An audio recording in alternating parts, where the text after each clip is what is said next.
Еріктілердің сөзінше бұл жануарларды күтіп ұстау үшін айына 300 мыңнан астам қаражат кетеді. Яғни бұл қаржы иесіз иттерді тамақтандырып, оларға дәрі-дәрмек алып, екпелерін салдыруға жұмсалады екен.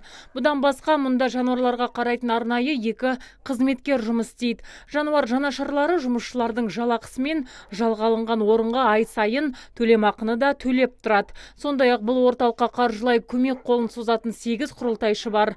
Айта кетсек, Шымкенттегі уақытша баспанада күн санап, иесіз иттердің саны артып келеді. Бүгіннің өзінде бұл көрсеткіш 90-нан асып жығылады.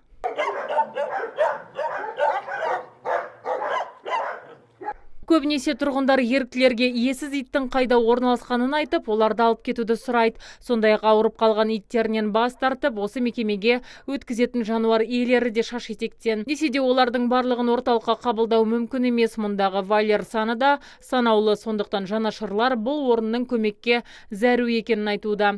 Ит жеті қазынаның бірі екенін негізге алғандар бұл жерді кеңейтіп қор құру үшін қаражат қажет екенін алға тартады. Сондай-ақ қайырымды жандарды қол ұшын беруге шақырып отыр. Приют в основном нуждается.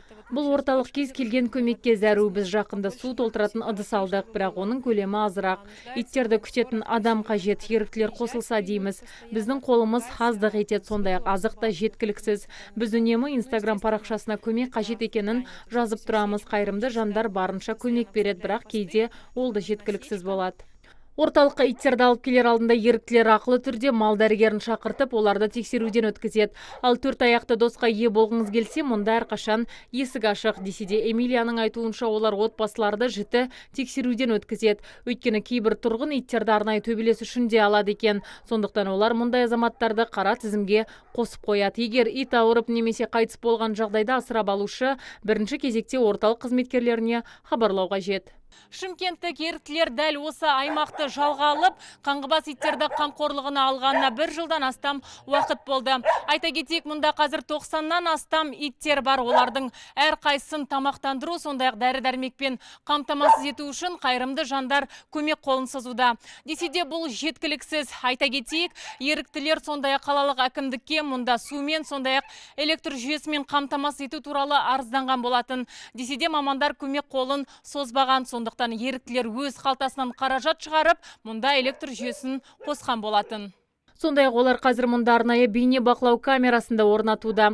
Бұл жүйе арқылы жұмысшылардың жануарларға деген қатынасын бақылайды. Осыған дейін жауапты мамандар бұл орталықтағы иттерді тегін екпе қызметімен қамтамасыз етеміз деп уәде беріпті. Эмилияның сөзінше, олар сөзінде тұрмаған. Қазір бұл жұмыстарды жүргізу үшін арнайы мамандарға төлемақы береді. Бүгінде жануарлар жанашырлары әкімдіктен қоқысты алып кету қызметін қосуды және мұнда су жүргізуді сұрап отыр. Нет, жоқ, әкімдіктен көмек берілген жоқ. Біз өзіміз жарықты жүргіздік, бейне бақылау жүйесінде енгізіп жатырмыз. Содан соң біз оларға баруды да қойдық. Ит жеті қазынаның бірі дегенді негізге алып, 30-ға жуық еріктінің әрқайсысы бірнеше итті өз бақылауына алған. Яғни қандай да бір жануар ауырып қалған жағдайда оның жетекшісі емдік шараны жүргізіп, жануарды күтіп баптайтын болады. Осылайша олар жұмыс жүйесінде жасап қойған. Азиза Мадияр, Мұрат Адинаев, ТВК телеарнасының жаңалықтар қызметі.